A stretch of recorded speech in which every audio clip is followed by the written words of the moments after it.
In the summer of 1977, Camp Scott in Oklahoma was a place of laughter, adventure, and the innocent joys of childhood. Nestled in the serene woods, this Girl Scout camp promised a season of fun and lifelong memories for young girls. But on one fateful night, the idyllic setting transformed into a scene of unimaginable horror. How could this happen at a place meant for fun and safety? Before we delve deeper into the night of horror at Camp Scott, it's important to remember the innocent lives that were tragically cut short. Lori Lee Farmer, Doris Denise Milner, and Michele Heather Guse were more than just names in a case file. They were vibrant young girls, with dreams, joys, and futures ahead of them. Lori Lee Farmer was the youngest of the three, just 8 years old. She was the oldest of 5 children, and loved helping her mother with her younger siblings.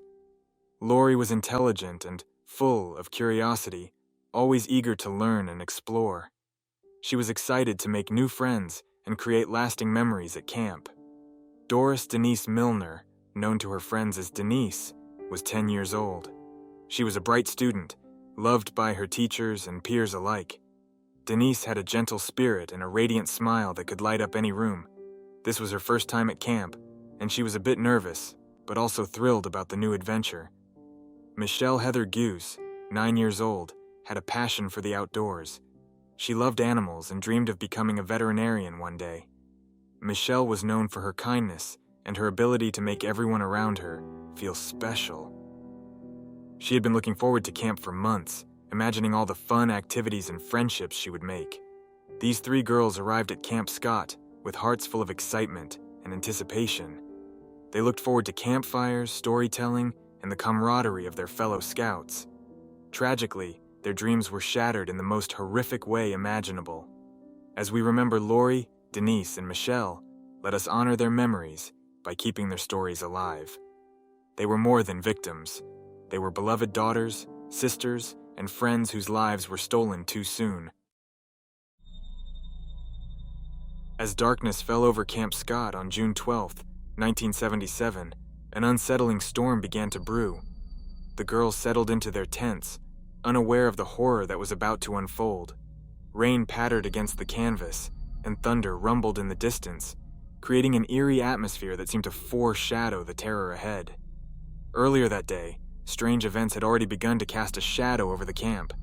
Counselors discovered an ominous note in one of the tents, warning of impending danger. Dismissing it as a prank, they paid it little heed. But as night fell, the sense of unease grew. Unexplained sounds, footsteps, whispers, echoed through the woods, adding to the campers' anxiety. Sometime during the night, amidst the storm and darkness, the unthinkable happened.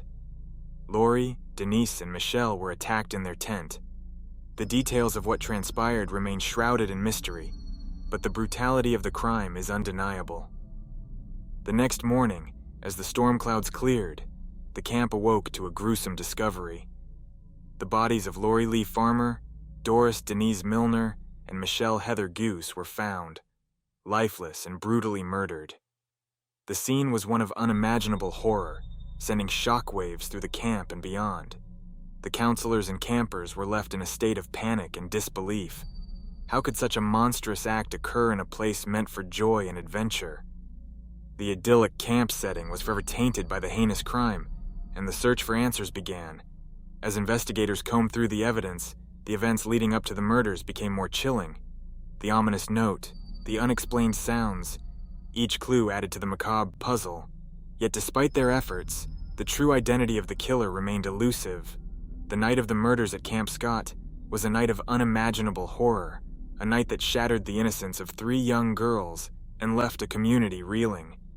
As we delve deeper into this haunting case, the questions linger. Who could commit such a heinous act, and why? As the dust settled on that tragic morning at Camp Scott, law enforcement quickly descended upon the scene. The stakes were high, and the pressure to find the perpetrator was immense. However, what followed was a series of blunders that would forever haunt the investigation. From the outset, the crime scene was mishandled. Evidence was inadvertently contaminated as multiple officers and onlookers trampled through the area. Vital clues were lost or overlooked, and the integrity of the investigation was compromised. Fingerprints, footprints, and potential DNA evidence were not properly preserved, making it difficult to piece together the events of that horrific night. Leads were missed, and potential suspects were not thoroughly investigated.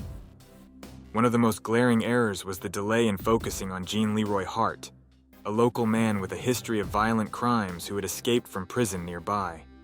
Hart was eventually captured, but the evidence against him was circumstantial at best. The mishandling of the crime scene and the lack of decisive forensic evidence weakened the case against him, leading to his eventual acquittal. The impact of these mistakes was profound. The families of Lori, Denise, and Michele were left without closure, and the community was gripped by fear and uncertainty.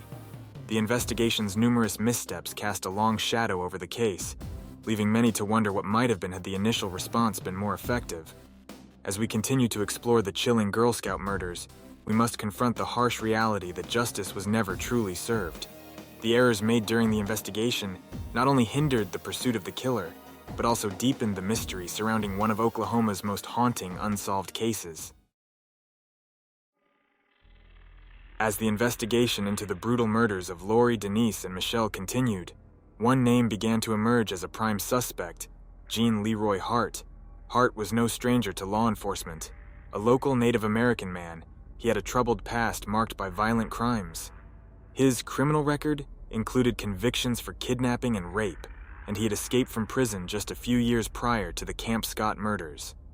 Hart's escape had turned him into a local legend of sorts, a fugitive who managed to elude capture for years, hiding out in the rugged terrain of the surrounding area. This elusive nature only added to the mystique and fear surrounding him. The connection to the Girl Scout murders was tenuous at first, but suspicions grew stronger as investigators learned more about Hart's whereabouts and potential motives. It was believed that he had been hiding in the area near Camp Scott during the time of the murders. Some witnesses claimed to have seen him around the camp in the days leading up to the tragic events. Eventually, after an extensive manhunt, Hart was captured. The trial that followed was highly publicized and fraught with tension. The prosecution presented circumstantial evidence linking Hart to the murders, including hair and seminal fluid samples that matched his genetic profile. However, the defense argued that this evidence was not conclusive and pointed to the mishandling of the crime scene as a major flaw in the case. Throughout the trial, Hart maintained his innocence.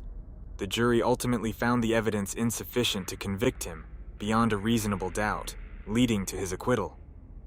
This outcome left many questions unanswered and a community divided. Was Hart truly the killer, or had the real perpetrator managed to slip through the cracks? The acquittal of Gene Leroy Hart only deepened the mystery and frustration surrounding the Girl Scout murders. For the families of the victims, the trial did not bring the closure they so desperately sought, and for the public, it left a lingering doubt about whether justice had been served. As we reflect on the case, we are left to ponder the chilling possibilities. Was Gene Leroy Hart the monster responsible for these heinous acts, or was the true killer still out there, hidden in the shadows? The unanswered questions continue to haunt those who seek the truth. In the wake of Gene Leroy Hart's acquittal, many theories have emerged about the true perpetrator of the Girl Scout murders. Some argue that Hart was indeed the killer, pointing to the circumstantial evidence and his history of violent crimes. However, others believe that the evidence against him was insufficient and that he was a convenient scapegoat due to his criminal background and fugitive status. One theory suggests that there may have been more than one assailant involved. Witnesses reported seeing strange men around Camp Scott in the days leading up to the murders, raising the possibility of a coordinated attack. Additionally, the brutality of the crime has led some to speculate that it would have been difficult for a single individual to carry out such an act without being detected. Another theory posits that the true killer was someone familiar with the camp's layout and routines, possibly a former employee, or someone with a personal connection to the area. This could explain how the perpetrator was able to navigate the camp undetected and execute the crime with such precision. Despite advancements in forensic technology, including DNA testing, the case remains unsolved. Over the years, investigators have re-examined the evidence, hoping for a breakthrough that could finally bring justice to Lori, Denise, and Michele. Yet, each new test seems to raise more questions than answers. The lack of closure has left the families of the victims and the community at large in a state of perpetual uncertainty. Theories continue to circulate, fueled by the enigmatic nature of the crime and the haunting possibility that the killer may still be out there, evading justice. As we delve deeper into the mystery, we are reminded of the fragility of life and the darkness that can lurk in the most unexpected places. The Girl Scout murders remain one of Oklahoma's most chilling unsolved cases, a grim reminder of the evil that can shatter even the most innocent of places. The brutal slayings of Lori, Denise, and Michele left an indelible mark on the community, forever altering the landscape of Girl Scout camps and the lives of those connected to the tragedy. The once thriving Camp Scott, which had been a place of joy and discovery, was permanently closed, its grounds now overgrown and abandoned, a stark reminder of the horrors that transpired. For the families of the victims, the pain is a constant companion. The loss of their loved ones has shaped their lives in profound ways, driving some to become advocates for victims' rights and others to retreat into quiet grief. The community, once united by the Girl Scout spirit of camaraderie, was left to grapple with a sense of vulnerability and loss of innocence. The Girl Scout organization itself was forced to reevaluate its safety protocols, leading to stricter measures and heightened awareness of potential dangers. Camps across the nation implemented new policies to protect the young girls entrusted to their care, hoping to prevent such a tragedy from ever occurring again. Despite the passage of time, the case has remained in the public's consciousness, a haunting mystery that refuses to be forgotten. True crime.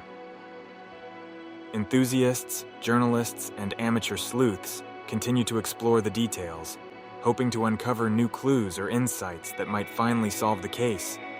The advent of advanced forensic technology, including DNA analysis, has offered glimmers of hope, but each potential breakthrough has so far led to more questions than answers. In recent years, renewed interest in the case has sparked documentaries, podcasts, and books, each re-examining the evidence and theories in an attempt to bring justice to Lori, Denise, and Michele. The enduring fascination with the Girl Scout murders speaks to a collective desire for closure and a resolution to a crime that shattered the peace of a small Oklahoma town. As we remember the victims and reflect on the legacy of this tragic event, we are reminded of the fragility of life and the importance of vigilance in protecting our children. The Girl Scout murders serve as a grim reminder of the darkness that can intrude upon even the most innocent of places, and the enduring quest for justice that continues to drive those who seek the truth. As we draw this harrowing tale to a close, we are left to ponder the unresolved questions that continue to haunt the families of Lori, Denise, and Michele. The Girl Scout murders remain an open wound in the heart of Oklahoma, a chilling reminder of the evil that can lurk in the unlikeliest of places. Despite the passage of over 4 decades, the case has not faded into obscurity.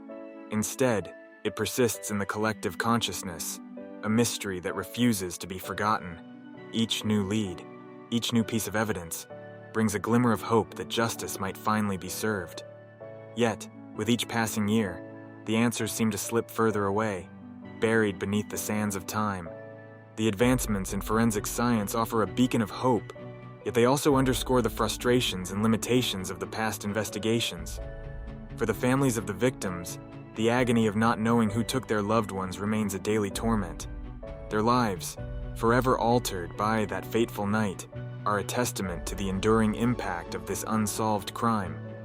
They, along with the community and countless others who have followed the case, yearn for closure and the peace that comes with knowing the truth.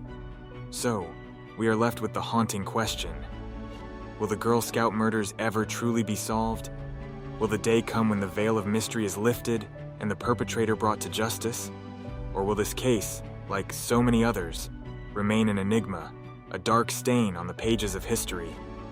As we reflect on these unanswered questions, let us remember the victims and continue to seek the truth. Their story deserves to be told, their voices deserve to be heard, and their families deserve the closure that has eluded them for so long.